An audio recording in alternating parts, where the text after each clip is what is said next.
Hello everyone, this is Anand and I welcome you on S2 quant classes. तो जैसा कि हम लोग दो क्लास में जो नंबर्स की थ्योरी होती है, पूरे नंबर सिस्टम की नहीं, अभी बहुत सारी थ्योरी हम लोग पढ़ेंगे, लेकिन जो नंबर्स से रिलेटेड थ्योरी होती है सभी हमने थ्योरी पढ़ लिए हैं। अब उसी थ्योरी पर आधारित आज जो है प्रश्न कराए जाएंगे। ठीक है, तो पहला प्रश्न है, शून्य क्या है? ठीक है, सम है, विषम है, सम हो या विषम दोनों है, या न ही सम है न ही विषम है, इसमें जवाब देना है। तो देखिए, सम और विषम का सम किसे कहते हैं? जो दो से कट जाए। तो शून्य क्या है? दो से अगर विभाजित करोगे क्या ये शून्य टाइम में जाएगा? आपको बाकायदा बताया गया था। ठीक है, कि भाई अगर अब मान लीजिए कि 18 को 18 सम क्यों है? क्योंकि दो से विभाजित कर रहे हैं तो 9 बार में विभाजित हो जाता है, और 2 का 9 में मल्टीप्लिकेशन करेंगे तो यही चीज़ मिल जाएगा, आपको 18 मिल जाएगा। सेम उसी तरीके को अगर 0 को आप 2 से विभाजित करोगे तो 0 बार ये जाएगा, और 2 में अगर आप 0 का गुणा करोगे तो फिर से आपको 0 प्राप्त हो जाएगा। ठीक है, तो अगर ऐसा हो रहा है तो इसका मतलब ये क्या है? सम है। ये 3 से विभाज्य, 10 से विभाज्य, 580 सभी से विभाज्य है। ऐसी कोई संख्या है ही नहीं जो इसको विभाजित न कर पाए सिवाय शून्य। ठीक है, शून्य के शून्य शून्य से विभाजित नहीं होता है। ठीक है, शून्य शून्य से विभाजित नहीं है ये। ठीक है, ये अनंत तक जाएगा, इसका मान जो है अनंत तक जाएगा। ऐसा क्यों होता है इस चीज़ को भी समझ लीजिए। क्योंकि अगर आप यहाँ पर शून्य लिखते हो ना, अगर आप एक बार कहते हो कि पहली बात तो आपको पता है, जैसे कि अगर 12 को 12 से काटें तो क्या एक आता है भाई? 13 को 13 से काटें तो क्या एक आता है? ठीक है, किसी भी 343 को अगर 343 से काटें तो क्या एक आता है? तो मतलब हम देख रहे हैं जो संख्या ऊपर वही संख्या नीचे है, तो आंसर क्या आता है? एक आता है। तो अगर 0 ऊपर है 0 नीचे है तो आंसर एक नहीं होगा। ठीक है, ये अनंत तक जाएगा। क्यों? क्योंकि जैसे मैंने बताया यहाँ पर ना कि यहाँ पर 9 आया है तो 2 गुणे 9 करोगे तो हमको 18 मिल जाएगा। तो सेम उसी तरीके से अगर तुम यहाँ पर कुछ भी मान लो के आ रहा है, मान विभाजित करने पर के आ रहा है, तो अगर आप 0 गुणे के करोगे तो आपको शून्य आना चाहिए। 0 गुणे के करने पर क्या आना चाहिए? शून्य आना चाहिए। तो आप देखोगे अगर के का मान ना तुम कुछ भी रखो, 1 रखो, 2 रखो, 3 रखो, 4 रखो, कुछ भी रखो तुम, क्या उसका मान 0 ही होगा? तुम अनंत तक रखते चले जाओगे उसका मान 0 ही होगा, क्योंकि 0 में किसी संख्या गुणा करेंगे तो 0 ही आता है। इसीलिए इसका एग्जैक्ट आंसर नहीं दिया जा सकता है। ठीक है, तो इस केस को छोड़ दें तो बाकी सभी केस में 0 को सभी संख्याएं विभाजित कर रही होंगी। हमको सभी से नहीं मतलब, हमको मतलब है कि क्या वो 2 से विभाजित हो रही कि नहीं, क्योंकि सम का डिफिनेशन यही होता है कि जो संख्या 2 से विभाज्य हो। तो अगर ये 2 से विभाजित हो रही है तो सम है, ख़त्म कहानी। तो सम संख्या है। अगर फिर विषम संख्या तो बात ही खत्म। आज जब यहाँ पर अगर सम व विषम, तो सम हो चुका है तो विषम होगा ही नहीं ना, तो सम हो ही चुका है, ये भी खत्म। ठीक है, तो अगर आप थ्योरी पढ़े हैं बढ़िया से तो बहुत आसानी से आज क्वेश्चन का जवाब आप देने वाले हैं। ठीक है, आगे बढ़ते हैं सेकंड नंबर की ओर। तो दूसरा क्वेश्चन कह रहा है कि निम्न में से कौन सी संख्या संयुक्त संख्या है? ठीक है, 34, 25, 33 या ये सभी। तो पहली बात तो आपको ये पता होना चाहिए संयुक्त संख्या क्या होती है। अगर यही पता है तो तुरंत आप आंसर दे पाओगे। देखो हिंदी में क्या, जब एग्जाम में पूछा हुआ है ना तो ऐसे पूछा है कि निम्न में से कौन सी संख्या संयुक्त संख्या है। तो आप अगर देखोगे पहले 2 क्लासों को तो अच्छा, ये बात जो डायरेक्ट इसको देख रहे हैं ना, तो डिस्क्रिप्शन में पहला और दूसरा क्लास जो थ्योरी का क्लास है ना वो आपको मिल जाएगा। ठीक है, तो वहाँ से आप थ्योरी को ज़रूर रिवाइज करें। अगर चीज़ें कम समझ में आए तो रिवीजन कर लें, अगर आप नहीं देखें तो ज़रूर देखें उसे। ठीक है, और जो लोग पहली बार आए हैं चैनल पर तो सब्सक्राइब भी कर लें चैनल को।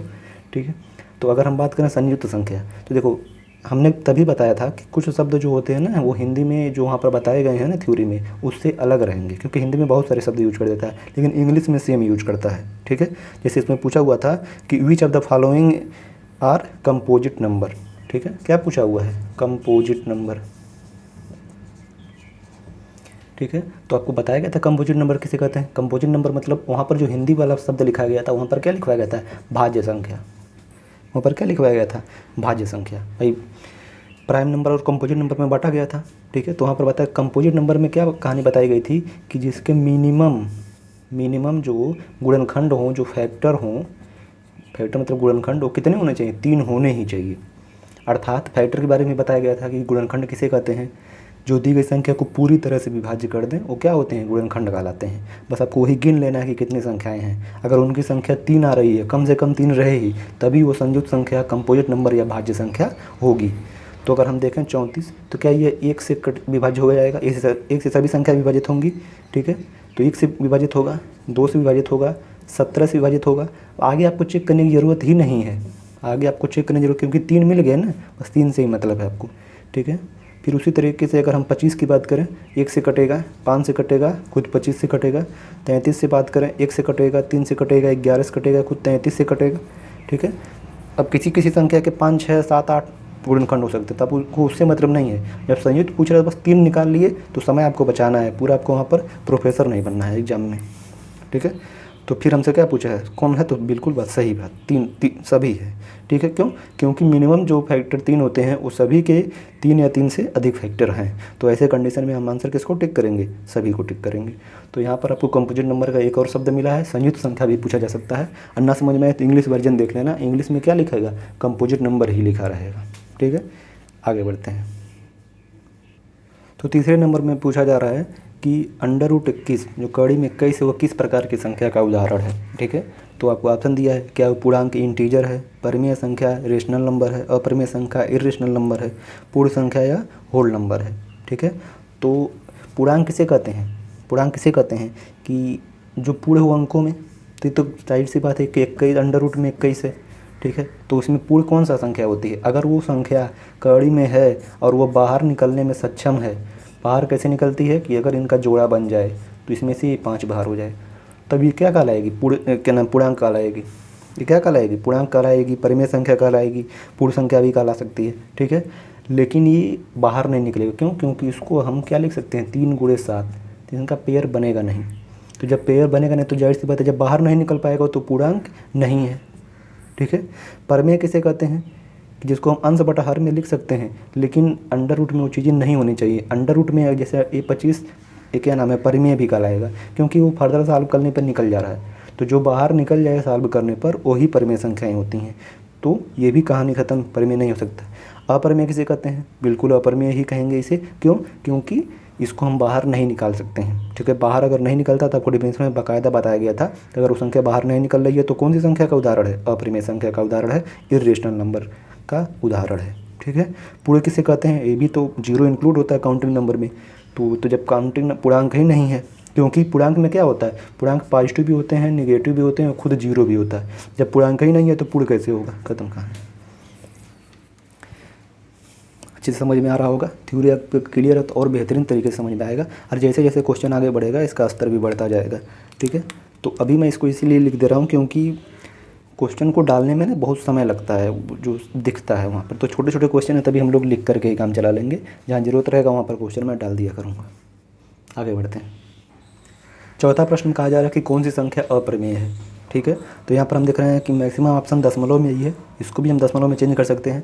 तो आपको ध्यान होगा जब हमने थ्योरी बताया था तो वहाँ पर दशमलव को हम 3 पार्ट में बांटे थे, ठीक है। दशमलव को 3 पार्ट में बांटे थे। पहला क्या था, शांत दशमलव, दूसरा क्या था, अशांत पुनरावृत्ति दशमलव, और तीसरा था अशांत अनावर्ती, अशांत अनावर्ती दशमलव। तो यहाँ पर कौन सा दशमलव होता था, जो कुछ अंकों के कटने, जैसे 0.25 कहीं लिखा है, ठीक है, 2.5 लिखा है, तो दशमलव के कुछ अंकों के बाद क्या होते हैं, शांत हो जाते हैं, तो उसको शांत दशमलव कहते हैं, ठीक है। अशांत, अशांत मतलब जो कटना बंद ना हो, 0.33333, ठीक है। लेकिन वही किसी मतलब जो भी अंक का पुनरावृत्ति हो रहा है वही हो रहा हो, जैसे 3 ही बार बार आ रहा है, ठीक है, 8 7 ही बार बार आ रहा है, ठीक है। तो ऐसी संख्याओं को हम क्या बोलते हैं, अशांत पुनरावृत्ति, जो कट तो नहीं रही हैं लेकिन एक खास पैटर्न को रिपीट कर रही हैं वो, ठीक है।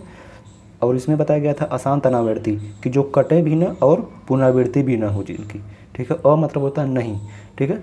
तो जो कटे भी ना और पुनरावृत्ति भी ना हो, जैसे 0.3 8 1 2 4 ऐसे अनंत तक चला जाए वो, ठीक है। तो हमने बताया था वहाँ पर कि ये सभी संख्याएं इसमें जो भी एग्जाम्पल आप रखोगे ये परिमेय में आते हैं, और इसमें जो एग्जाम्पल रख दो आप, कड़ी का मान भी 3.14 1 5 9 2, ये कड़ी का मान सब किस में आते हैं, अपरिमेय में आते हैं। इसको अंश बटा हर में लिख सकते हैं, इसको अंश बटा हर में नहीं लिख सकते हैं। तो अगर ऑप्शन की ओर जाएँ तो देख रहे हैं 7.9, 7.9। तो अगर 7.9 कहीं लिखा है मतलब कि ये कट चुका है, एक ही अंक के बाद रुक गया है ये, ठीक है।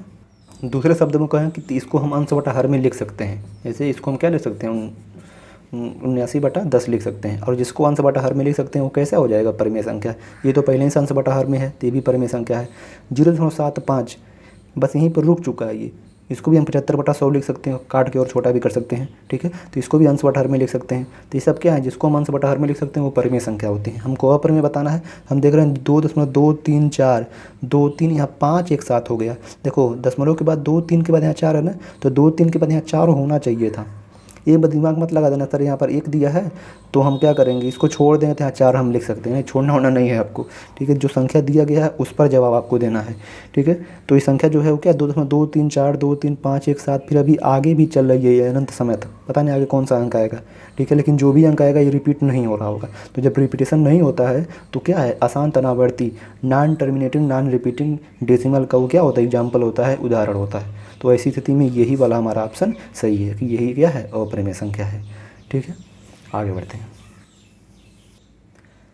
5वां प्रश्न पूछा जा रहा है आपसे कि पहली 6 अभाज्य संख्याओं का योग क्या होगा, ठीक है। अगर हम पहली 6 अभाज्य संख्याओं को जोड़ें तो उनका योग क्या होगा, 4 ऑप्शन भी दिए गए हैं, ठीक है। तो अब देखिए, अब हमने बताया था आपको अभाज्य संख्या जब बता रहे थे, तो अब देखो मोस्ट इंपॉर्टेंट होता है प्राइम नंबर, ठीक है। अगर मैं बात करूँ ना नंबर सिस्टम के थ्योरेटिकल पार्ट से क्वेश्चन पूछने की, तो अगर मान लीजिए अगर एक तरह से अगर आप मान लीजिए 100 क्वेश्चन आया हुआ आज तक, अगर हमने मान लिया कि 100 क्वेश्चन आया हुआ है तो उसमें से 75 क्वेश्चन ना वो अभाज्य संख्या से ही संबंधित है, ठीक है। आज तक अगर मैं मान लूँ कि एग्जाम में, तो मेरे कहने का मतलब है कि आज तक एग्जाम में 75% क्वेश्चन, अगर पूरे नंबर सिस्टम की बात नहीं कर रहा हूँ, नंबर सिस्टम के थ्योरी वाले पार्ट से अगर मैं कहूँ, नंबर के थ्योरी वाले पार्ट से अगर मैं कहूँ, तो 75% क्वेश्चन अभाज्य संख्या से ही आता है। ऐसा इसलिए होता है क्योंकि अभाज्य संख्या का कोई नियम नहीं होता है, ऐसा कोई तरीका बना ही नहीं है जिससे हम अभाज्य संख्याओं को निकाल सकें, ठीक है। कि पहली अभाज्य संख्या, दूसरी अभाज्य संख्या, 10वीं अभाज्य संख्या, 25वीं अभाज्य संख्या क्या है, इसको हम निकाल दें, ऐसा कोई नियम नहीं है। तो कम से कम 100 तक की अभाज्य संख्याएँ आपके बिल्कुल नज़रों में दौड़नी चाहिए। कैसे होगा, 50 तक हमने लिख के दिखाया था, उसके आगे आप 100 तक आप पहचान लो, पहचानोगे तो इसमें क्या होता है ना, आगे चल के समय बचता है। जैसे कहीं 97 आ गया ना, 97 से भाग देना है, तो पता चला आप खुद सोच रहे हो कि 97 किससे कटेगा, तुम इसी में लगे हुए हो कि 97 किससे कटेगा, तो उसको पता करने में लगो कि समय उसमें आपका बर्बाद होता है। अगर आपको पता कि वो अभाज्य संख्या है तो आप उसमें समय बर्बाद नहीं करोगे, आप डायरेक्ट 97 से ही भाग दे करके आंसर पता करने की कोशिश करोगे, ठीक है। तो मोस्ट इंपॉर्टेंट हो जाता है, इसका कोई रूल नहीं होता है। तो अगर ये पूछा पहले 6 अभाज्य संख्या है ना, तो इसका कोई तरीका नहीं, आपको वो 6 अभाज्य संख्या लिखना ही होगा। कौन कौन है, तो कौन कौन है, पहला क्या होता है, 2 होता है, फिर 3 होता है, फिर 5 होता है, फिर इसके बाद 7 होता है। अब बहुत जल्दबाजी में बच्चे क्या कर देते हैं, मतलब अगला 9 डाल देते हैं, तो ऐसा ना करें। 9 विषम संख्या है लेकिन अभाज्य नहीं है, तो 7 हो गया। इसके बाद क्या आएगा, 11 आएगा, और उसके बाद क्या आएगा, 13 आएगा। बस इन्हीं को जोड़ दोगे आंसर आ जाएगा। 2 2 4 2 6। तो अगर हम बात करें 3 2 5 5 5 10, ठीक है, ये 10 हो गया। 7 3 10 20 हो गया। 10 30 40 1 41 हो गया, ठीक है। आपका अपना तरीका होगा जोड़ने में, जितना जल्दी आप जोड़ लीजिए, ठीक है। ठीक है, हो रहा है 41, तो किस ऑप्शन में है, डी वाले ऑप्शन में। और यहाँ पर एक बात ध्यान रखिएगा कि मैंने बताया था कि 2 एकमात्र ऐसी संख्या है जो सम भी है और क्या है, अभाज्य भी है। इसके अलावा जितनी अभाज्य संख्याएं होंगी वो क्या होंगी, विषम होंगी और अभाज्य संख्या होंगी। कोई इसके अलावा कोई और भी सम संख्या अभाज्य नहीं होती है। तो इस पर भी क्वेश्चन बहुत सारा आता है, ठीक है। अभी आगे हम लोग क्वेश्चन कर भी रहे होंगे, आगे बढ़ते हैं, समझ में आया होगा। हाँ, ये बात ध्यान रखना कि अगर अभाज्य पूछे, जैसे 10 पूछ दे, पहली 10 पूछ दे, तो आपको 10 लिखना पड़ेगा, दूसरा कोई तरीका है नहीं, कोई नहीं उसको डायरेक्ट बता पाएगा, ठीक है। सब कर रहे होंगे लिख करके, तो आपको भी लिख के करना होगा। अब कितना जल्दी आप क्वेश्चन को समझ के तुरंत लिखना शुरू कर दें और आंसर दे दें, ये आपके ऊपर है। आगे बढ़ते हैं। तो छठा क्वेश्चन है कि यदि ए एक प्राकृतिक संख्या है, ठीक है, तो √a का मान क्या होगा। मतलब ए प्राकृतिक संख्या किसे कहते हैं कि 1 से लेके आप जहाँ तक गिनती लिख दीजिए, ठीक है, अनंत तक चले जाइए, वो सब प्राकृतिक संख्या है। तो ये कंडीशन दे दिया कि ए अगर प्राकृतिक संख्या है, ए का जो मान है वो प्राकृतिक संख्या में से आप उठाइए और उसको अंडर में रख दीजिए, तो उसका मान क्या होगा, प्राकृतिक होगा, परिमेय होगा, अपरिमेय होगा, कि या तो प्राकृतिक होगा या तो क्या नाम है, अपरिमेय होगा, ठीक है। तो सॉल्व करते हैं। सॉल्व करने से पहले यदि आपको सेशन अच्छा लग रहा हो तो पहली बार आए हैं तो सब्सक्राइब जरूर कर दें और वीडियो को शेयर जरूर कर दें। शेयर तो सभी लोग कर दें। तो शुरू करते हैं, इसको समझते हैं। देखिए, अगर हम बात करें ना कि अगर मैं इसका ए का मान अगर मैं 1 रखूँ तो अंडर रूट ए में अगर 1 रखूँ तो अंडर रूट में अगर 1 रखूँ तो इसका मान 1 होता है। लेकिन अंडर रूट में मैं 2 रख दूँ ना तो 2 तो प्राकृतिक संख्या है, लेकिन ये बाहर नहीं निकलेगा। अंडर रूट में 3 तो प्राकृतिक संख्या है, लेकिन ये अंडर रूट में चला गया तो बाहर नहीं निकलेगा। लेकिन मैं अगर 4 रख दूँ ना तो बाहर निकल जाएगा, 25 रख दूँ तो बाहर निकल जाएगा, 15 रख दूँ तो नहीं निकलेगा। तो हम देख रहे हैं कि प्राकृतिक संख्या, पहला ऑप्शन क्या है, प्राकृतिक संख्या। प्राकृतिक संख्या तो इस तरीके की होती हैं, काउंटिंग नंबर होती हैं, वो कड़ी में कभी नहीं होती। तो हम देख रहे हैं कि यहाँ पर प्राकृतिक है, यहाँ पर प्राकृतिक है, लेकिन यहाँ पर नहीं है, तो ये तो ख़त्म है, ये नहीं हो सकता। परिमेय संख्या, परिमेय संख्या किसे कहते हैं कि जिसको हम अंश बटा हर में लिख सकते हैं, लेकिन कड़ी में ना हो, कड़ी में दिखे लेकिन सॉल्व करने पर कड़ी से बाहर हो सके। तो हम देख रहे हैं तो सॉल्व कर दिए, बाहर नहीं हो पा रहा है, तो ये भी नहीं है। अपरिमेय का अगर आप टिक कर दोगे तो देखोगे ना कि ये तो बाहर नहीं हो रहा है, तो जो बाहर नहीं होता वो क्या होता है, अपरिमेय होता है। लेकिन हम देख रहे हैं ये बाहर हो जा रहा है, तो कुछ संख्याएं बाहर हो जा रही हैं, कुछ नहीं हो रही हैं, तो ये भी नहीं हो सकता। ये सही है कि या तो प्राकृतिक, भाई जो बाहर होंगी जाहिर सी बात है वो प्राकृतिक ही होंगी। क्यों? क्योंकि ये प्राकृतिक संख्या ही बोला है। अब जो इसमें रखोगे वो माइनस वाला चीज़ हम नहीं रख सकते हो, ठीक है, 0 आप नहीं रख सकते क्योंकि 0 प्राकृतिक नहीं है। तो जाहिर सी बात है कि जो बाहर निकलेंगी वो तो प्राकृतिक होंगी, या जो कड़ी से बाहर नहीं निकल पाएंगी वो अपरिमेय होंगी। ठीक है, आपको डिफिनेशन बहुत बाकायदा बताया गया था। तो या तो प्राकृतिक होंगी या तो अपरिमेय होंगी, इस तरीके से हम लोग कर रहे होंगे। ठीक है, तो ऐसे आप 2-3 एग्जाम्पल, बस ज़्यादा नहीं करना है आपको। जो ही आपने 1 रखा 2 रखा, बस यहीं पर आपको जवाब दे देना था, और ज़्यादा चेक नहीं करना है कि एक जगह भी अगर संतुष्ट नहीं हो रहा है, ठीक है, तो हम आगे नहीं बढ़ेंगे। ठीक है, आगे बढ़ते हैं हम अगले क्वेश्चन पर। चलिए, अगला क्वेश्चन बेहतरीन सा है कि 3 अभाज्य संख्याओं का योग यदि 100 है और एक संख्या दूसरी से 36 अधिक है, उनमें से एक संख्या क्या है, दूसरी से 36 अधिक है, तो सबसे बड़ी संख्या क्या होगी। ठीक है, तो अगर मैं बात करूँ 3 संख्या का बात कर रहा है, अगर ये तीनों संख्याओं को, 0 नहीं है, मैं भाग से बनाया हूँ। ठीक है, अगर तीनों को मैं जोड़ रहा हूँ तो आंसर क्या आ रहा है, 100 आ रहा है। ये कहानी है। तो देखो यहाँ पर अगर ये 100 आ रहा है, ठीक है, तो अब अच्छा एक बात और समझ रहे हैं, अगर यहाँ पर मैं कहूँ ना 3 अभाज्य संख्याओं बोला है, तो जाहिर से तीनों की तीनों अभाज्य संख्या होंगी, तो पहला ऑप्शन तो तुरंत खत्म हो गया, क्योंकि 33 अभाज्य है ही नहीं। अगर आप अच्छे से पढ़ें थ्योरी वाले पार्ट को, तो 33 ये क्या है, अभाज्य। क्यों? क्योंकि 1 से भी कटेगा, 3 से कटेगा, अभी इस पर साथ क्वेश्चन भी एक आया है, 11 से भी कटेगा, खुद 33 से भी कटेगा, इसके 2 से अधिक गुणनखंड हो गए। अगर 2 से अधिक गुणनखंड हो जाते हैं तो क्या होता है, अभाज्य संख्या नहीं होता है, ये बताया गया है आपको। ठीक है, तो ये तो कहानी खत्म है, हमको इन्हीं 3 ऑप्शन में देखना है कौन सा सही है। अब देखिए यहाँ पर एक बात और है कि 3 संख्याओं को जोड़ने पर क्या हो रहा है, 100 आ रहा है। और हमें पता है कि जितनी अभाज्य संख्याएं होती हैं वो सभी की सभी विषम होती हैं सिवाय 2 की। ठीक है, 2 को छोड़ दें तो बाकी जब सभी संख्याएं क्या होंगी, विषम होंगी। अच्छा, इस क्वेश्चन को सॉल्व करने से पहले कुछ चीज़ें मैं और बताना चाहूँगा एडिशनल, यहाँ पर समझ लीजिए कि अगर आप सम संख्या को जोड़ोगे, आप क्या जोड़ोगे, सम को सम के साथ जोड़ोगे, तो आंसर क्या आएगा, सम ही आएगा। कहने का मतलब कोई भी सम संख्या, जैसे 4 में 6 जोड़ दीजिए 10 आएगा, हाँ, और 12 में 18 जोड़ दीजिए तो क्या आएगा, 30 आएगा। मतलब कोई भी आप सम संख्या उठाइए, 2 सम संख्या, उनको जोड़िए तो सम संख्या मिलेगा। ठीक है, और यहाँ ध्यान देना, विषम में यदि आप विषम जोड़ोगे तो भी क्या मिलेगा, सम ही मिलेगा, ये विशेष ध्यान रखना। विषम में यदि आप विषम जोड़ दोगे तो क्या मिलेगा, सम मिलेगा। जैसे 3 में आप 5, दोनों विषम है, आंसर क्या आएगा 8। और तुम ले लो 11 में आप जोड़ दो, 13 जोड़ दो, अगर इसको जोड़ोगे तो कितना हो जाएगा, ये 24 हो जाएगा। तो कोई भी एग्जाम्पल आप दुनिया की कितना भी बड़ी से बड़ी संख्या उठा लीजिएगा, ठीक है, अगर 2 विषम संख्याओं को आप जोड़ोगे तो आंसर क्या आएगा, सम आएगा। ये आपको याद रहना चाहिए। ठीक है, और बात करूँ मैं, अगर एक सम और एक विषम जोड़ दो ना, एक सम और एक विषम जोड़ दोगे तो आंसर क्या होगा, तब जाके विषम होता है। मतलब अगर आप एक 3 उठा लिए और दूसरा सम 6 उठा लिए तो आंसर क्या आएगा, 9 आएगा। और भी कुछ ले लीजिए, जैसे आप 27 उठा लिए, अब उसके बाद 10 उठा देंगे तो 27 क्या है, विषम है, 10 क्या है, सम है, जोड़ोगे तो 37 आएगा, जो क्या होगा, विषम होगा। ठीक है, और सम में तो आपको बताना नहीं है, 4 में 6 जोड़ दीजिए, ठीक है, या 8 में 16 जोड़ दीजिए, कुछ भी जोड़ेंगे तो सम आएगा। तो ये 3 आपको बातें ध्यान रखना है कि सम में सम जुड़ेगा सम आएगा, विषम में विषम जुड़ेगा तो सम आएगा, सम में विषम जुड़ेगा तो क्या आएगा, विषम आएगा। अब अगर मैं कहूँ, ये चीज़ें समझ में आ गई होंगी आपको, तो अगर मैं कहूँ कि अगर ये इसको मैं अगर प्राइम नंबर है तो मैं सबको विषम अगर मानूँ एक समय के लिए समझने के लिए, तो अगर ये सब विषम है ना, तो मुझे पता है कि अगर मैं इन दोनों को जोड़ूंगा, यहाँ पर बीच में प्लस है ना, तो विषम में जब विषम जोड़ता है तो क्या सम मिलता है। अब देखो सम में यदि आप विषम जोड़ोगे, हम एक बचा हुआ है ना, तो सम में अगर आप विषम जोड़ोगे तो आंसर क्या आएगा, विषम आएगा, विषम आएगा। अर्थात अगर मैं तीनों को विषम ले लिया ना तो यहाँ वाला आंसर विषम आना चाहिए, जबकि ये क्या है, सम संख्या है। तो जाहिर सी बात है इन तीनों में से कोई एक संख्या क्या है, सम है। और मुझे पता है बहुत अच्छे तरीके से कि अगर कोई संख्या सम है और वो अभाज्य भी है तो वह एकमात्र कौन सी संख्या है, 2 है। ठीक है, वो एकमात्र कौन सी संख्या है, 2 है।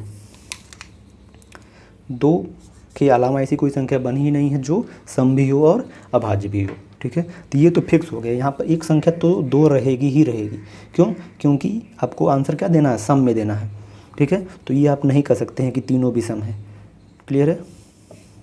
अब अगर एक सम हो गया तो अब बाकी 2 तो विषम ही होंगे, क्योंकि प्राइम नंबर में सिर्फ और सिर्फ 2 ही ऐसी संख्या है जो सम भी होती है और अभाज्य भी होती है। तो ये तो क्लियर हो गया, यहाँ पर 2 आएगा। ठीक है, अब मुझे 100 लाना है, अब मुझे क्या लाना है, 100 अगर लाना है तो चीज़ों को समझिए। अब यहाँ पर हम अगली भाषा का यूज करेंगे, जैसे कि एक संख्या दूसरी से 36 अधिक है, तो अगर मैं इसको क्या मान लूँ, प्राइम नंबर को मैं अगर यक्स मान लूँ तो ये दूसरी संख्या क्या हो जाएगी, यक्स प्लस 36 हो जाएगी। आप कहोगे, आपके दिमाग में ये भी चलेगा कि सर एक संख्या 2 हो चुका है, तो आप दूसरी संख्या को 36 अधिक मान लीजिए। तो आपको लगेगा कि हम 2 कर दें, अब दूसरी संख्या 36 अधिक करोगे तो 36 में 2 जोड़ोगे 38 हो जाएगा। तो क्या 38 अभाज्य संख्या होता है, ये 1 से भी कटेगा, 2 से कटेगा, 19 से कटेगा, खुद 38 से कटेगा। तो 38 अभाज्य संख्या नहीं होता, जबकि हमको तीनों अभाज्य लेना है। तो इसीलिए आप ऐसा गलती ना कर देना कि यहाँ 2 करके यहाँ पर हम 38 कर दें। समझ में आ रहा है ना, ये गलती। तो ये यहाँ यक्स है, यहाँ पर यक्स प्लस 36 है। तो अगर आप सॉल्व करोगे ना तो यक्स में यक्स जोड़ोगे क्या हो जाएगा, ये 2 यक्स हो जाएगा, और 2 में 36 जोड़ोगे 38 हो जाएगा, प्लस का 38, और उधर ले जाओगे अगर तो 100 में से 38 घट जाएगा। और अगर 100 में से 38 घट जाएगा तो आंसर कितना आ जाएगा, ये 2 हो जाएगा और 9 में 62 हो जाएगा। ठीक है, अब थोड़ा सा अगर मैं इसे इरेज कर दूँ तो आपको पता है अगर ये 2 यक्स का मान 62 है तो क्या यक्स का मान 31 हो जाएगा, क्या यक्स का मान 31 हो जाएगा। तो एक चीज़ ध्यान देना, अब यक्स का मान 31 हो गया तो ऑप्शन में 31 दिख रहा है, तो बच्चे जल्दबाजी, एग्जाम में प्रेशर होता है तो जल्दबाजी में 31 टिक कर देते हैं।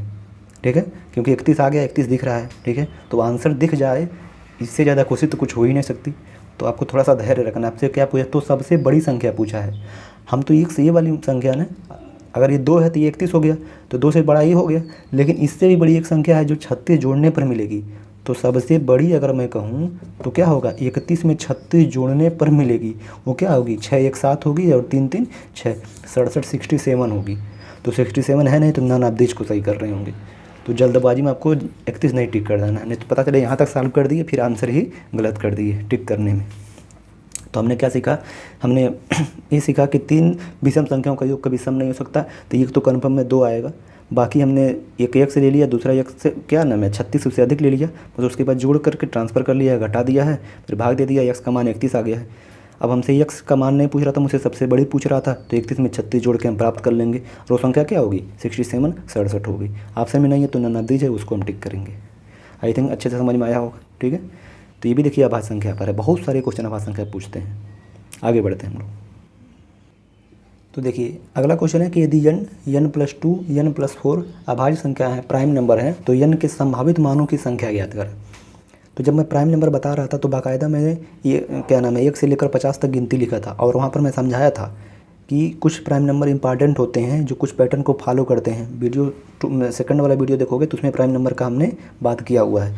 तो आप देखोगे अगर मैं कहूँ कि 2 होता है प्राइम नंबर, 2 3 5 7, फिर उसके बाद क्या आता है 11 आता है, फिर 13 आता है, फिर 17 आता है, ऐसे चलते रहता है।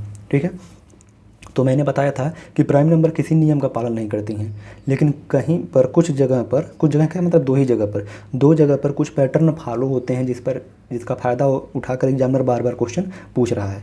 तो वो पैटर्न क्या क्या है, पहला पैटर्न मुझे यहाँ पर दिखता है 2 3 और 5 में।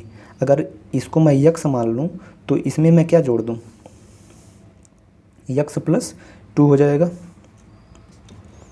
एक्स प्लस 1 हो जाएगा। यहाँ पर यक्स इसको मान लूँ तो ये क्या होगा, यक्स प्लस 1 होगा, और ये क्या होगा, यक्स प्लस 2 होगा, 2 ही होगा ना 3 होगा, भाई 2 में 1 जोड़ोगे 3 हो जाएगा और 2 में 3 जोड़ोगे 5 हो जाएगा। तो ये जगह ये पैटर्न फॉलो करता है कि x+1 और x+3 वाला पैटर्न। और दूसरी जगह क्या फॉलो करता है, तो ये जब काम पड़ता है तो नहीं चलता, बाकी समय चलता रहता है। ठीक है, अगर मैं इसको कहूँ यहाँ पर एक पैटर्न फॉलो होता है कि 3 में 2 जोड़ोगे 5, 5 में 2 जोड़ोगे 7। तो इसको हम दूसरी तरह से कहूँ, अगर मैं इसको अगर n ले लूँ तो n इसका मान क्या होगा, n में 2 जोड़ने पर मिलेगा। और इसका मान क्या होगा, ये 3 है, 3 में कितना जोड़ोगे, n में 4 जोड़ोगे। भाई 3 में 4 जोड़ तभी तो 7 होगा। तो देखो क्या वही क्वेश्चन है, क्या इसी पैटर्न पर उठाया हुआ है क्वेश्चन है। तो ये किस पर उठाता है और ये किस पर उठाता है। एक तीसरा भी क्वेश्चन उठाता है जो इन्हीं में से होता है, लेकिन इस तरीके से नहीं दिखता है, अभी उस पर चर्चा करेंगे, पहले इसको निपटा देते हैं। तो यदि कह रहा है n+2 n+4 अभाज्य संख्या है, तो n के संभावित मानों की संख्या क्या होगी। अभी देखो ये वाला पैटर्न है पूरे नंबर सिस्टम के अभाज्य संख्याओं में और कहीं नहीं फॉलो होगा, कहीं पर भी 2 जोड़ने पर इसके अलावा और कहीं नहीं तुमको मिलेगा। आपको अगर सर 11 में 2 जोड़ेंगे तो हमें क्या मिल रहा है, 13 तो मिल रहा है, 2 तो मिल रहा है। अरे भाई अगर 2 मिल रहा है तो ये पैटर्न n+2 n+4 है, तो 11 में अगर आप 4 जोड़ोगे तो 15 मिलेगा, 17 नहीं मिलेगा। तो मैं ये बोल रहा हूँ कि ये वाला पैटर्न है ना, कहीं भी पूरे नंबर सिस्टम में कहीं नहीं फॉलो होगा सिवाय इसके। और ये 1 जोड़ने पर फिर 3 जोड़ने पर अगर जो प्राप्त हो रहा है ना, वो इसके अलावा कहीं और नहीं फॉलो हो रहा होगा। ठीक है, तो ये कुछ फिक्स पैटर्न होते हैं जिस पर एग्जामिनर क्वेश्चन पूछता है। ये पैटर्न है, नियम नहीं है कोई। ठीक है, उसका वो फ़ायदा उठा करके क्वेश्चन पूछता रहता है, बार बार पूछता है। तो मुझे पता चल गया कि n का मान क्या हो सकता है, 3 ही हो सकता है। भाई n का मान क्या होगा, 3 ही होगा, 3 के अलावा कुछ नहीं हो सकता है। n का मान क्या होगा, 3। तो n+2 का मान क्या होगा, 5। और n+4 का मान क्या होगा, 7। ठीक है, क्योंकि 3 में 2 जोड़ोगे 5, 3 में 4 जोड़ोगे 7 होगा। ठीक है, तो देखिए अगर मैं कहूँ n का मान कितना आ गया, 3 आ गया, तो यहाँ पर भी ना एग्जामिनर आपसे गलती करा देगा, पहले ऑप्शन में 3 रखा हुआ है तो आप जल्दबाजी में 3 को टिक कर देंगे। आपको n का मान नहीं पूछा है, तो n के ऐसा ना n का मान बताइए, n के संभावित मानों की संख्या, n के मान कितने हो सकते हैं। तो 3 आया है, आपको सर ये 5 आया 7 है, नहीं ये n+2 के मान है। जबकि आपको सिर्फ क्या पूछ रहा है, n का मान पूछा जा रहा है। ठीक है, तो अगर सिर्फ n का मान पूछा जा रहा है तो n के कितने मान, 1 मान आया हुआ है, तो 1 वाला सही होगा, ना कि 3 सही कर देना। ठीक है, क्योंकि इस काउंटिंग में 1 गिनेंगे ना इसको, तो कितना, जैसे मैं कहूँ कि इसको कैसे समझा दूँ, जैसे मैं कहूँ आपसे कि अगर भगवान राम के कितने बच्चे हैं, ठीक है, कितने बच्चे थे, तो आप बताइए, आपने कहा कि लौ कुश, तो ये आंसर बिल्कुल ही गलत है, क्योंकि मैंने जिस टून में आपसे पूछा है उसी टून में आपको जवाब देना है। मैंने क्या कितने बच्चे हैं, तो आपको आंसर क्या देना, 2 बच्चे हैं या 2 बच्चे थे। आपको नाम पूछा ही नहीं मैंने, उनके बच्चे का नाम बताइए, तो जो पूछा जाए वही जवाब देना है। माता का नाम पूछने पर माता का नाम, ये नहीं कि माता नाम पूछने पर पिता का नाम बता दें, कहते हैं घर ही के तो लोग हैं, घर का नाम ही बता रहे हैं ना किसी का, नहीं ऐसा नहीं चलेगा। जो पूछा जा रहा है उसका नाम बताना है आपको। n के संभावित मानों की संख्या पूछा है, मान नहीं पूछा कि n का मान, n का मान, अच्छा यहाँ पर मैं लिख दे रहा हूँ, n का मान पूछेगा तो 3 होगा, और मानों की संख्या पूछेगा तो ये कितना है होगा, 1 ही होगा, क्योंकि n के कितने मान है, 1 के मान है। तो समझना, जैसे अगर भगवान राम के बच्चों का नाम पूछा जाए तब आपको लोग कुछ बताना है, संख्या पूछा जाए तो 2 बताना है, कितने बजे थे तो क्या बताना है, 2 बताना है। ठीक है, अब ये मत कहे सर लोग कुछ बता तो दिया, आप गिन लीजिए, हम कहेंगे नहीं, एग्जामिनर जो पूछना चाह रहा है उस हिसाब से वो ऑप्शन सेट किया है। ठीक है, तो ये विशेष ध्यान रखना, जब भी संभावित मानों की संख्या पूछे तो कितने मान निकल रहे हैं इसको पूछना चाह रहा है वो। ठीक है, तो यहाँ पर वो गलती करवा देगा आपसे, समझ में आया होगा आपको। ठीक है, आगे बढ़ते हैं। तो मानों की संख्या 1 होगी, अब मान पूछ देता तो उसका मान क्या हो जाता है, 3 हो जाता है, n का मान क्या है, 3 ही है। ठीक है, आगे बढ़ते हैं। चलिए पिछले पैटर्न पर एक क्वेश्चन और करा देता हूँ ताकि आपका और डाउट जो है क्लियर हो जाए। इस क्वेश्चन में कहा जा रहा है यदि k² - 46, k² - 44, k² - 42 अभाज्य संख्या है, ये तीनों के तीनों क्या हैं, अभाज्य संख्याएं हैं, अभाज्य संख्या का रूप हैं, तो आपको k के संभावित मानों की संख्या बताना है। ठीक है, तो अगर आपको थ्योरी क्लियर है तो बहुत आसानी जवाब दोगे। आपको दिखेगा कि 46 में 2 जोड़ दोगे तो 44 हो जाएगा, 44 में 2 जोड़ दोगे तो 42 हो जाएगा। ठीक है, तो अगर मैं, अच्छा एक बात और समझ लीजिए, आपको सर 46 में 2 जोड़ने पर तो 48 होता है। देखो यहाँ पर क्या है, k², बार बार इसी को उठा रहा हूँ। अगर मैं बात कहूँ कि यहाँ पर क्या है, k² - 46 है ना, तो मैंने क्या बोला कि 2 जोड़ने पर, तो अगर ये संख्या है इसमें मैं अगर 2 जोड़ूँ तो k² ये देखो माइनस और प्लस माइनस हो जाता है, घट जाता है, तो ये क्या होगा, माइनस का 46 में 2 हट के क्या हो जाएगा, 44 हो जाएगा। अब फिर से मैं अगर फर्दर इसमें मैं 2 जोड़ूँ, ठीक है, तो माइनस प्लस क्या हो जाता है, माइनस हो जाता है, तो के स्क्वायर माइनस का 42 हो जाएगा। तो चीज़ें समझ में आ रही होंगी आपको। तो मैं इसलिए बोल रहा हूँ जोड़ने पर, ठीक है, 2 यहाँ पर जोड़ा गया है, फिर यहाँ पर 2 जोड़ा गया है। ऐसा मत सोचना कि घट रहा है, वो घट नहीं रहा है, ठीक है। तो मतलब वैल्यू क्या हो रही है, 2 जोड़ने पर प्राप्त हो रही है। तो और ऐसा कहाँ पर होता है, अभी मैंने पिछले क्वेश्चन में डिस्कस किया कि अगर अभाज्य संख्या 2 होता है, 3 होता है, 5 होता है, 7 होता है, उसके बाद 11 होता है, 13 होता है, ठीक है, 17 होता है, ऐसे चलती है। तो 2 जोड़ने पर कहाँ मिलती हैं अभाज्य संख्याएँ, तो पूरे नंबर सिस्टम में सिर्फ 2 जोड़ने पर यहीं पर मिलती हैं अभाज्य संख्याएँ। 3 में 2 जोड़ोगे 5, 5 में 2 जोड़ोगे 7, ठीक है। तो जो पहला वाला जो सबसे बड़ा दिखेगा अंकों में ना, ऋणात्मक में, वही सबसे छोटा होता है, ठीक है। तो यहाँ पर 46 आपको दिख रहा है ना, तो ये सबसे बड़ा नहीं, ये सबसे छोटा मान होगा। तो जाहिर सी बात है ये के स्क्वायर माइनस 46 जो होगा ना, आप किसी को रख करके आप जवाब दे सकते हो माइनस, या वो 3 का ही मान होगा। क्यों, क्योंकि यहीं पर वो पैटर्न फॉलो होता है, ठीक है। थ्योरी में मैंने बाकायदा बताया था, अगर 2 जोड़ने पर यहीं पर मिलेगा और कहीं नहीं मिलेगा 2 जोड़ने पर। आप कहोगे सर यहाँ पर भी अगर मैं कहूँ सर 5 में 2 जोड़ने पर भी मिल जा रहा है, तो यहाँ से आप शुरू करिए। अरे भाई मैं यहाँ से शुरू कर दूंगा तो 7 में 2 जोड़ने पर 9 मिलता है, 11 नहीं मिलता है। ये ध्यान रखना, अगर 3 संख्याएँ 2-2 जोड़ने पर प्राप्त हो रही हैं तो सिर्फ और सिर्फ पैटर्न कहाँ फॉलो होगा, 3, 5 और 7 में ही फॉलो होगा, और कहीं नहीं फॉलो होगा, ठीक है। तो अगर के स्क्वायर माइनस 46, तो पहली वाली संख्या हम पहली वाले से तुलना करेंगे। अब पता करें सर अगर ये इधर उधर रहे तब कैसे करेंगे, तो आपको ये दिमाग में रखना है कि माइनस के साथ जितना बड़ा मान होगा उसको हम सबसे छोटे वाले से तुलना करेंगे, ठीक है। फिर उससे छोटा जो होगा फिर उससे बड़े वाले से, फिर सबसे छोटा जो होगा उसको सबसे बड़े वाले से, ऐसे आपको याद रखना है। तो अगर इसको सॉल्व करोगे ना, तो के स्क्वायर ये 3 माइनस 46 उधर जाएगा तो क्या हो जाएगा, प्लस का 46, और 3 और 46 मिलकर कितना हो जाएगा, 49 हो जाएंगे। 3 और 46 मिलकर क्या हो जाएंगे, 49 हो जाएंगे। तो मैं अगर पूछूंगा आपसे कि के का मान बताइए, तो के का मान अगर मैं इधर से करूँ तो क्या हो जाएगा, प्लस माइनस 7 होगा। क्या होगा, प्लस माइनस 7 होगा। ध्यान रखना माइनस में भी होगा भाई, इसका वर्गमूल निकालोगे ना तो आंसर क्या आएगा, प्लस 7 और माइनस 7, ठीक है। क्यों, क्योंकि 7 का गुणा 7 में करोगे तब भी 49 मिलेगा, माइनस 7 का गुणा माइनस 7 में करोगे तब भी प्लस का ही 49 मिलेगा, क्योंकि माइनस माइनस प्लस हो जाता है, ठीक है। ये विशेष ध्यान रखना है यहाँ पर।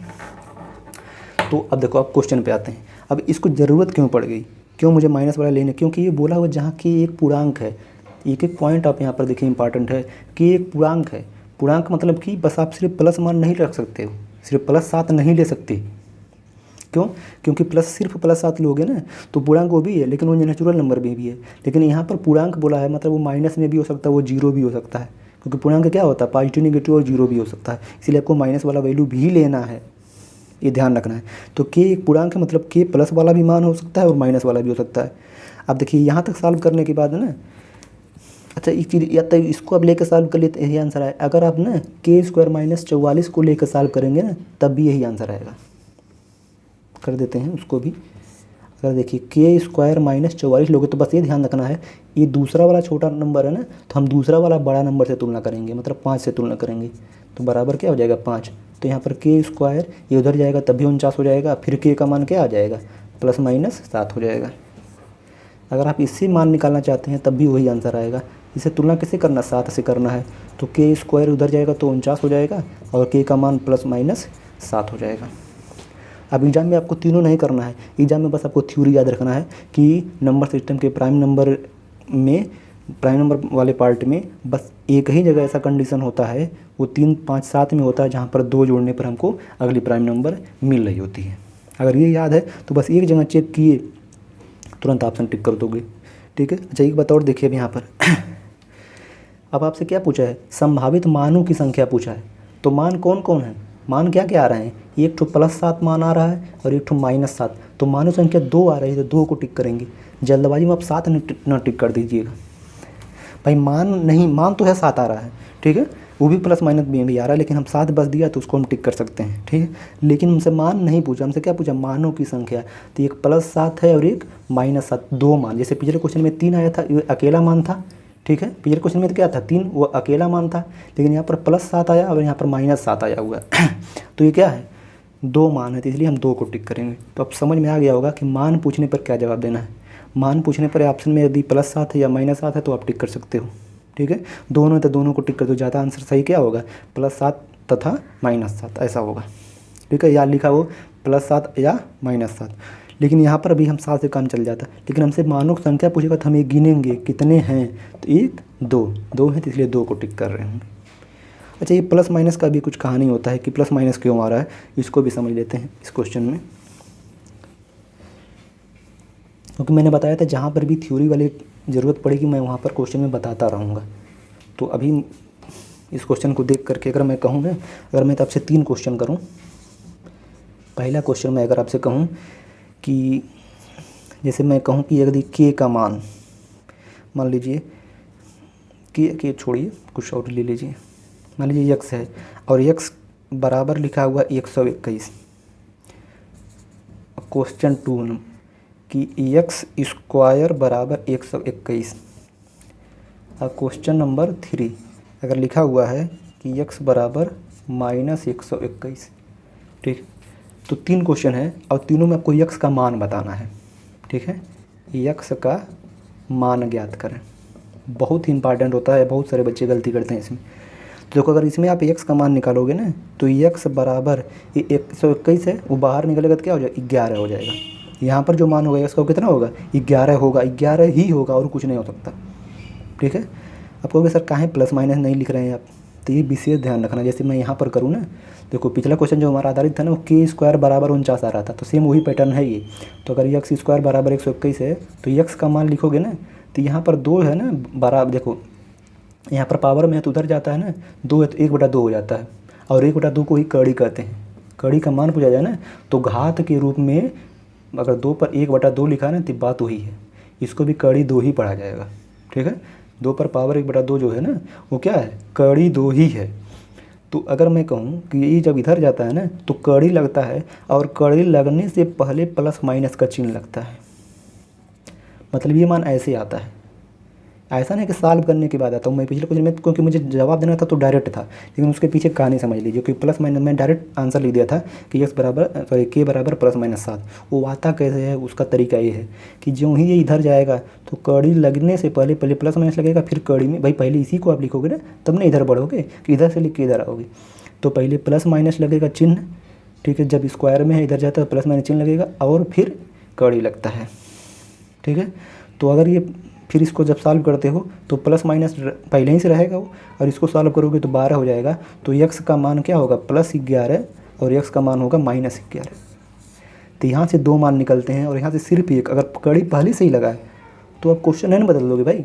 मैंने क्या बोला कि कड़ी जब ट्रांसफ़र इधर आती है लगती है उसके पहले प्लस माइनस हो जाता है, जबकि यहाँ पर एग्जामिनर कड़ी दे दिया पहले ही, तो यदि आप पहले ही फिर प्लस माइनस लगा रहे हो मतलब आप क्वेश्चन को बदल दिए।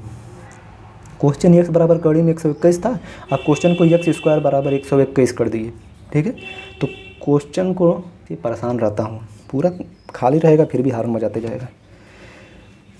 तो x बराबर अगर मैं 121 यहाँ लिखा हूँ तो हम क्या बता रहा था कि आपको क्वेश्चन नहीं बदलना है, आपको प्लस माइनस नहीं लगाना है, जो एग्जामिनर पूछ रहा है वही बताना है। ठीक है, पिता का नाम पूछने पर पिता का नाम ही बताना है, आप क्वेश्चन नहीं अपने आप से चेंज कर सकते। ये बिल्कुल अलग क्वेश्चन है, ये बिल्कुल अलग क्वेश्चन, एक चीज़ें नहीं है ये। ठीक है, तो इसलिए इसका आंसर सिर्फ 11 होगा, इसका आंसर +11 या -11। अब बात करूँ अगर यहाँ पर x का मान आपको ज्ञात करना है तो आपको बताया गया था कि अगर अंडर रूट में कोई चीज़ हो जाए, अंडर रूट में कोई चीज़ है, ठीक है, और वह बाहर निकल जाए या ना निकले उससे मतलब नहीं है, अगर उसके साथ माइनस लगा है तो वो इमेजिनरी नंबर है, काल्पनिक संख्या है, तो 121 बाहर आ जाएगा 11 के रूप में और इसके साथ आयोटा लगेगा। ठीक है, इसको क्या बोलते हैं, आयोटा। ठीक है, और इसका मान क्या होता है, √-1। आई का जो मान होता है क्या होता है, √-1। तो ये ध्यान रखना कि काल्पनिक संख्या में सदैव -√-1 का मल्टीप्लिकेशन हुआ रहता है। तो इसका मान 11i होगा, आई का मतलब आयोटा। तो 3 तरह के मान आपको मैंने निकाल के दिखाया। ठीक है, ऐसा क्वेश्चन में ऐसे जवाब देना, ऐसे क्वेश्चन में ऐसे जवाब, ऐसे क्वेश्चन में ऐसे जवाब देना है। ठीक है, तो ये थ्योरी आपको क्लियर हुई होगी। आगे बढ़ते हैं, आज का लास्ट क्वेश्चन। तो आज का जो लास्ट क्वेश्चन है उसमें कहा जा रहा है कि 80 और 90 के बीच सभी अभाज्य संख्याओं का गुणनफल क्या होगा। ठीक है, तो अब फिर आपको 80 और 90 के बीच आपको पता होना चाहिए कौन कौन अभाज्य संख्याएँ होती हैं। ठीक है, तो 80 और 90 के बीच अगर मैं कहूँ तो क्या होता है, 83 होता है, और उसके बाद 84 नहीं होगा, 85 नहीं होगा, 86 87 भी नहीं होगा, 88 89 होगा। ठीक है। तो दो संख्याएं होती हैं, बस दो ही संख्याएं होती हैं, एक 83 और दूसरा 89, ठीक है। बाकी देखो ये जो क्वेश्चन पूछा ना, तो इसको हम ऑप्शन से भी एलिमिनेट कर सकते हैं, क्योंकि पूछा है कि दो संख्याओं का गुणनफल, वो भी कौन से, 80 और 90। तो 80 और 90 के बीच में अर्थात दो अंकों की संख्या होंगी, और दो अंकों की संख्या अगर दोनों दो दो अंकों की संख्या हैं तो कभी भी आंसर दो अंकों में नहीं होगा।